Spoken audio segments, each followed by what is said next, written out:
Oke, selamat malam semuanya. Ya ini After edisi 5 September 2023. Seperti biasa, malam ini kita akan berikan update market IHSG dan saham-saham yang sudah masuk di kolom komentar. Ada 3 saham yang akan kita bahas ya, sesuai dengan apa yang ada di kolom komentar ya. Baik, silakan isi di kolom komentar saham apa yang menarik untuk dibahas di F-Talk selanjutnya agar pembahasannya banyak di F-Talk selanjutnya ya. Silahkan isi di kolom komentar saham apa dan kenapa saham tersebut Anda pilih. Kita langsung mulai dari IHSG terlebih dahulu. Seperti yang kami sampaikan di stock call edisi minggu ini, bahwa minggu ini IHSG menguji level psikologis 7000 ya, dan masih belum berhasil tutup di atasnya karena ini adalah resist psikologis dan sangat wajar ya. Jadi mungkin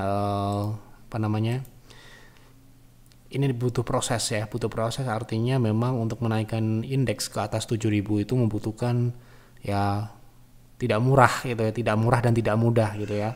Tentunya harus disokong oleh sentimen-sentimen positif yang agar nantinya direspon oleh market ya secara positif, dan itu akan menjadi murah ya, dalam artian di sini ya tentunya untuk menaikkan indeks saham-saham besar lah yang akan diangkat naik ya.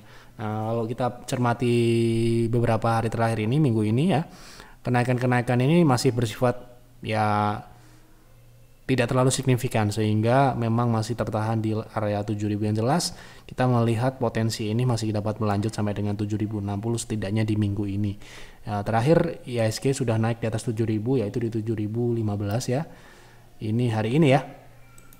Oke, semoga bisa berlanjut karena sementara ini IHSG sudah berhasil bertahan di atas resisten yang dulunya adalah resist konsolidasi ya, sekarang ini menjadi support. Kita lanjut ke pembahasan saham yang pertama. Pak F, tolong bahas auto untuk trading jangka menengah. Terima kasih, semoga sehat selalu Pak F. Terima kasih atas doanya.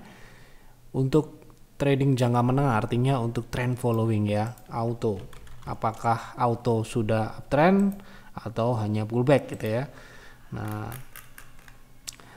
untuk auto sendiri saat ini berada di dalam tren naik ya, tren naiknya ini, namun sayangnya memang sudah naik ya, memang belum patah.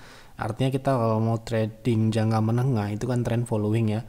Trend following mengikuti trennya. Selama tren auto ini masih dapat dipertahankan, artinya harga masih bergerak di atas 560, masih bisa Anda coba untuk beli dan pertahankan ya.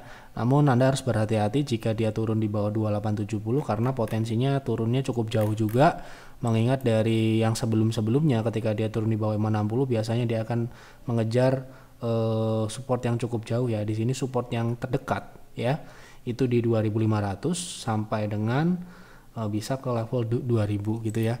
Nah, kalau saya beli di harga saat ini nggak apa-apa karena risknya, kalau Anda memang mau ikuti trennya, risknya itu mungkin masih bisa ditoleransi ya bagi beberapa orang 6%-an, atau kalau Anda mau risknya ini lebih minim lagi, Anda bisa coba buy on weakness di 3020 sampai dengan level 2900-an ya, dekat-dekat dengan EMA 60 ini. Seperti itu. Nanti kalau dia rebound Anda tambah lagi. Jadi belinya bertahap ya, namanya trend following itu hampir mirip dengan investing, jadi jangka menengah. Jadi belinya kalau bisa ya secara bertahap karena tidak mungkin diprediksi secara akurat di poin-poin tertentu gitu ya. Yang jelas selama trennya naik, masih naik ya, Anda bisa hold. Seperti itu. Tolong bahas saham MAPA untuk trend following. Terima kasih, semoga makin ditambah rezekinya. Terima kasih.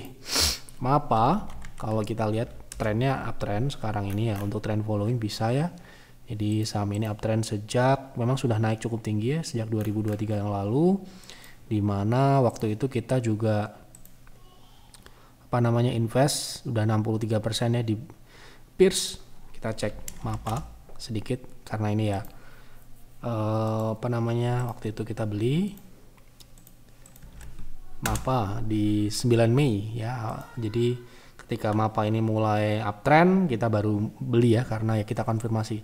Ketika investing pun kita memperhatikan technical gitu ya. Kita beli MAPA ini di tanggal 9 Mei ya, stock picks edisi 9 Mei di harga waktu itu sebelum stock split ya di 5150 ya. Di bulan Mei harga stock splitnya itu di harga 400-an ini ya, 400-an ini. Sekarang ini kita sudah floating di Pierce itu sudah 70-60% ya. Jadi memang sudah sangat tinggi dan targetnya ini mungkin sudah hampir tercapai semua. Namun Anda bisa manfaatkan tren ini masih cukup kuat ke atas.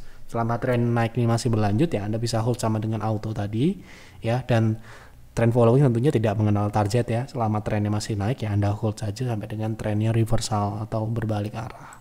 Seperti itu. Tolong bahas NCKL, target kenaikan jangka menengah. NCKL jangka menengah.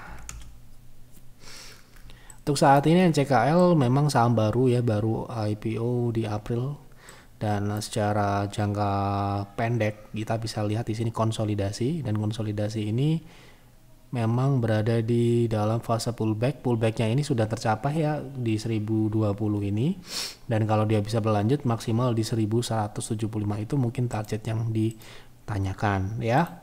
Ini target pullback ya, karena ini masih dalam tren turun. Oke, seperti itu yang dapat saya sampaikan di F-Talk malam ini, karena hanya itu yang ada di kolom komentar. Itulah yang akan kita bahas di F-Talk ya. Silahkan isi kembali di kolom komentar saham apa yang menarik untuk dibahas di F-Talk selanjutnya, dan dukung kami dengan klik like dan subscribe bagi Anda yang belum dan yang merasakan manfaat. Jangan lupa untuk dukung kami dengan klik like.